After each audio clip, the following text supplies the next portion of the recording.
నమస్తే. అనురాధారావు, బాలల హక్కుల సంఘం ప్రెసిడెంట్. శ్రీ చైతన్యంలో రెగ్యులర్గా ఆత్మహత్యలు జరుగుతున్నాయి. అది అందరికీ తెలిసిన విషయమే. అయితే రీసెంట్గా 2 days బ్యాక్ కౌశిక్ అనే అబ్బాయి ఆత్మహత్య చేసుకున్న విషయం చూస్తే, అక్కడ తోటి విద్యార్థులు చెప్పే దాన్ని బట్టి చూస్తే, ఆ అబ్బాయి లెక్చరర్ తిట్టడంతో మానసికంగా చాలా వేదనకు గురై ఈ ఘటనకు పాల్పడినట్టు తెలుస్తుంది.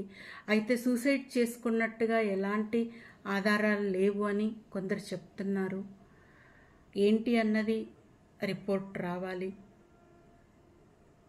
పేరెంట్స్కి ఇన్ఫామ్ చేయకుండా వాళ్ళు ఎప్పుడైతే హరీగా హాస్పిటల్కి తీసుకెళ్లారో బైక్ పైన, అది కూడా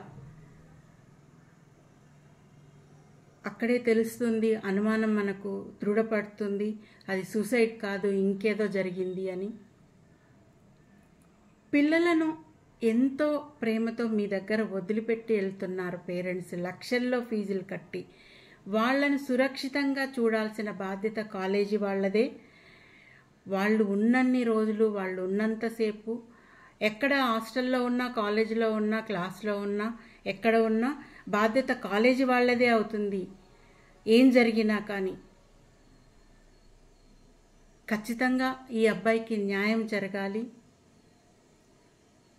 ఇంకో విద్యార్థి ఈ విధంగా సూసైడ్ చేసుకోకుండా చూడాల్సిన బాధ్యత కాలేజీపై ఉంది. అయితే ప్రభుత్వం స్పందిస్తే ఇలాంటి కాలేజీలను 1-2 బ్రాంచ్లను సీజ్ చేసినా ఇంకెప్పుడు ఎక్కడా ఎవరిపైన, పిల్లలపైన ర్యాంకుల కోసం ప్రెషరైజ్ చేయకుండా కాలేజీలు నడుస్తాయి. లేకపోతే ఇంకెన్ని చూస్తామో, 3 monthsలో ఎగ్జామ్స్ ఉన్నాయి, ఏ విధంగా వాళ్ళని టార్చర్ చేస్తారో మనకు ఆలోచనకే అందడం లేదు. పేరెంట్స్ కూడా పిల్లలతో ఫ్రెండ్లీగా మాట్లాడండి, ఏంటి సమస్య అన్నది తెలుసుకోండి, చెప్పమని వాళ్ళను రిక్వెస్ట్ చేయండి. మీకేమైనా సమస్య ఉంటే మాతో షేర్ చేసుకోండి అని పిల్లలతో మాట్లాడండి, ఫ్రెండ్లీగా మాట్లాడండి, కోపంతో కాదు, ర్యాంకుల కోసం కాదు. ఒకసారి చనిపోతే మళ్ళీ తిరిగి రారు, ఆ విషయం గుర్తుపెట్టుకోండి. పిల్లలను ఇబ్బందికి గురి చేయొద్దని బాలల హక్కుల సంఘం మనవి చేస్తుంది.